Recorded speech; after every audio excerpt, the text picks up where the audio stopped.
Why I'm still not productive? So many books read, videos watched, and I really try to follow every productivity tip, but I'm stuck. What do I do wrong?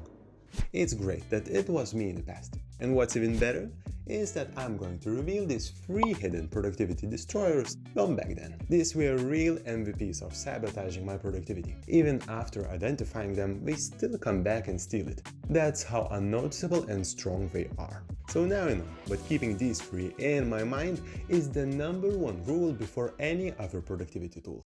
The first destroyer of your productivity is perfectionism. And you might wonder, isn't that a good thing? Well, yes and no. In some cases, like exercising or doing a brain surgery, it's crucial.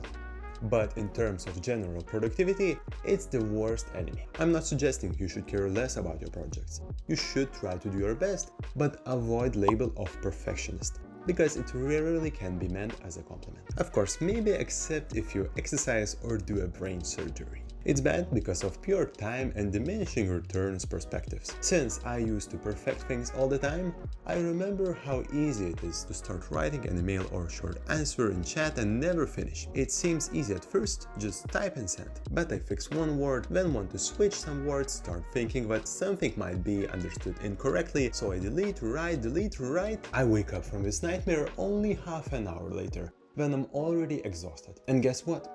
My page is blank once again. And what if you need to reply 10 emails? With perfectionism in mind, this could take like half of a day. And even if you get all your emails perfect, it's likely that those perfections doesn't really matter for a reader, or even worse. Some of those emails could end up in a spam folder and never be seen. So if you want to be productive, don't overpush yourself and go crazy about productivity. Unless, of course, you exercise or do a brain surgery. The second silent killer I firstly started to discover in my leisure time. From time to time, instead of playing video games, I would enjoy some online chess. And it was one of those evenings. I was about to face my first opponent, but because I want also to be productive, I decided to put some podcast on as well. And finally my leisure time started. Or should I say torture time? Because pretty soon I started making some mistakes, lose against lower rated opponents, and stats did not lie. I played terrible chess. Sometimes I would have fun and win for sure, but after those moments I realized that I need to rewind tens of minutes of podcast to find a part what I recall hearing. It turned out that podcast became the main opponent in my chess game, but not productivity booster. But maybe I'm just really bad at multitasking. So I started some digging. But it turns out that many sources discourage multitasking. Ultimately, we have only one brain and can work like computers on 2 or more different tasks.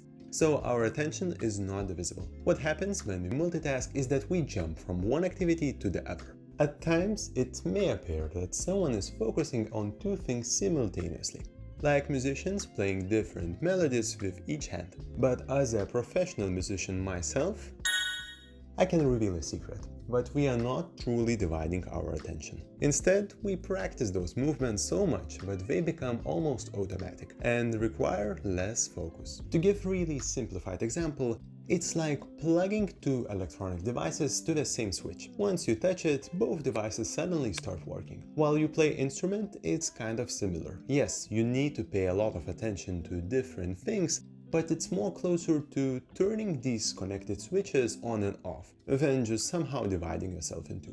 The worst thing here probably is that you can't change the subject of your attention that easily as you think you do.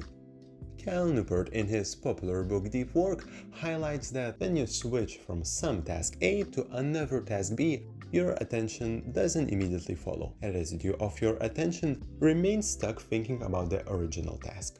In summary, unless you have learned one of the activities by heart, you can't really do both at your full potential and at the same time. Even it's fun to see progress bars of 2 separate activities going up at a similar time, it only creates illusion of productivity. This progress into areas is overshadowed by energy, accuracy, and time lost in shifting focus, so multitasking is simply counterproductive.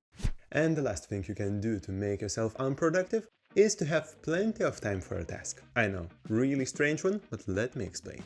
Have you ever been forced to catch up with deadline for a project? Well, I have. And what's funny? That sometimes it does not matter if I had 1 week or 6 months for it to complete.